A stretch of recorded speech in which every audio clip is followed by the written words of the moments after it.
Joining us in the studio is Human Rights Campaigner Peter Tatchell. Peter, you're a man who's got a lot of experience with standing up for his beliefs and convictions. You've been on these marches. Suella Braverman there labelling them again as hate marches. Do you think that's a fair depiction?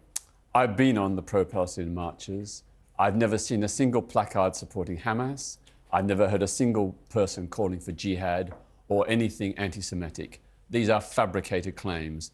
The overwhelming majority of people on those marches simply want peace. They want a future where Jews and Arabs can live together with security, equality and human rights for all. But there's a lot of anti-Israel sentiment on those marches. I've seen, been on a couple, I haven't been on them, I've been there when they've been happening, two of them, not the one just gone, but the previous two Saturdays in central London. I have heard chants for jihad, but you're exactly right. The vast majority of them are pretty good-natured. It's not a menacing atmosphere in particular, although there are elements that are a bit hateful, I would suggest. What worries me about these marches, Peter? Well, actually, no, let's cut to the chase.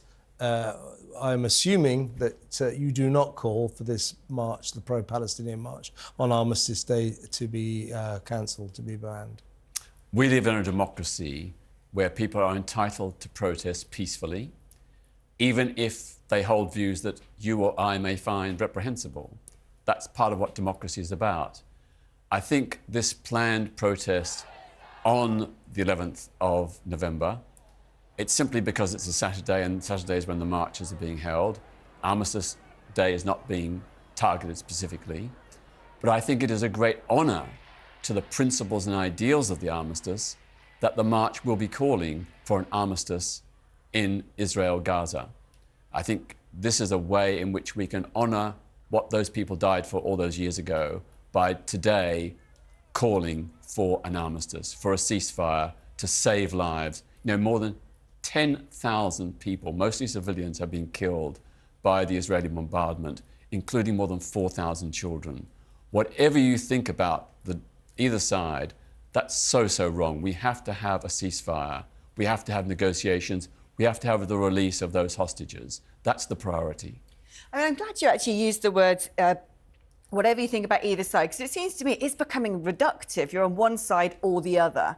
And there's certainly two things going on here. You've got a lot of people who, frankly, just hate war, hate to see some of the images they're seeing on social media, want that to stop, and are there for the right reasons. But then we heard, of course, in the speech by the head of Hezbollah, him actively thanking people on these marches for standing up for his cause. He is, of course, the head of a terrorist organisation.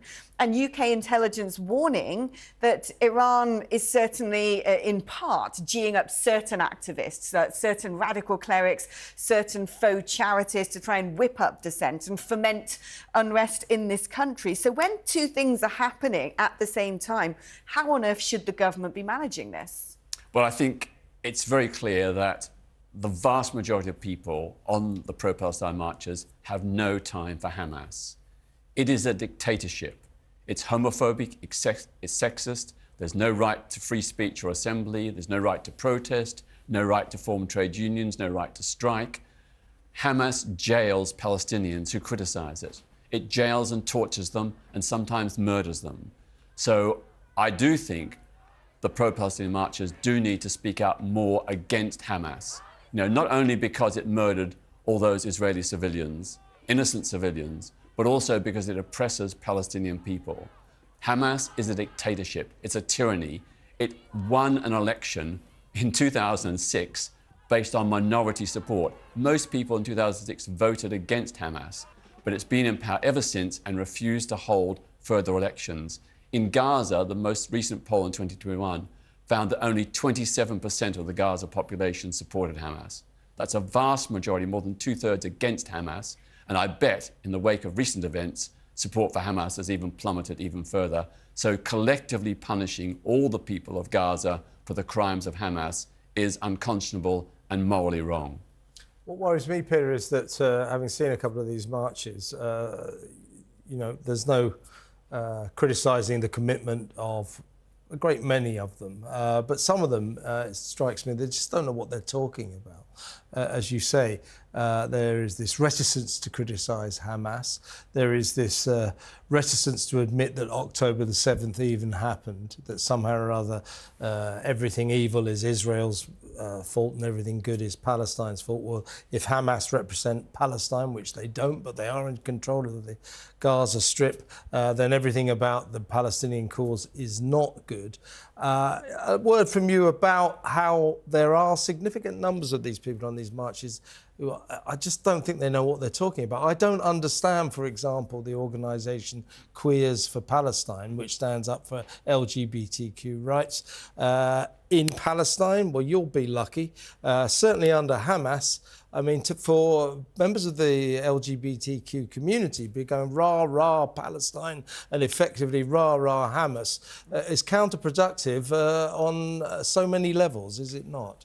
Well, I refuse to sign the Queers for Palestine statement because it did not condemn the Hamas attacks on Israel on October the 7th, and it did not condemn Hamas's sexist, homophobic dictatorship, which does persecute LGBT plus people. So I think there are double standards there. I'm speaking out against them. I know a lot of other people also have qualms and disagreements. And I think, we need to recognise that for LGBT plus people, nowhere in Palestine is really safe, particularly in Gaza. And we need to both oppose Israel's occupation and also oppose the dictatorship in Gaza, which is oppressing Palestinian people, both LGBT and non-LGBT people. All Gazans are under the heel of Hamas, which runs a police state, which commits grotesque human rights abuses. And it's time that all of us, whatever our sexual orientation, spoke out against that. Yeah. Why is it, do you think, that this particular war, this conflict, the atrocities that are being committed and the reaction to it is captivating so many people when you didn't see the same amount of people turning out on the streets as Saudi were bombing Yemen or for other terrible things happening around the world? What is it about this that is making people feel so invested when it's frankly hundreds of miles away? Well, I share concerns. Where were the mass marches when Russia and President Assad were bombing Aleppo and other civilian towns in Syria? Where were the mass marches, or where are the mass marches when Russia is doing the same in Ukraine today? I think there's a lot of double standards here, and I do not share those double standards. I think we have to stand against all tyranny. I'm shocked and ashamed that people on the progressive spectrum of politics have not put the same energy into defending the people of Syria who want democracy and the people of Ukraine who are fighting against Russian aggression and occupation. In your illustrious career as a campaigner, you put yourself at serious risk time and time again, being injured all over the world, defending what you believe in. But you're essentially a peaceful protester.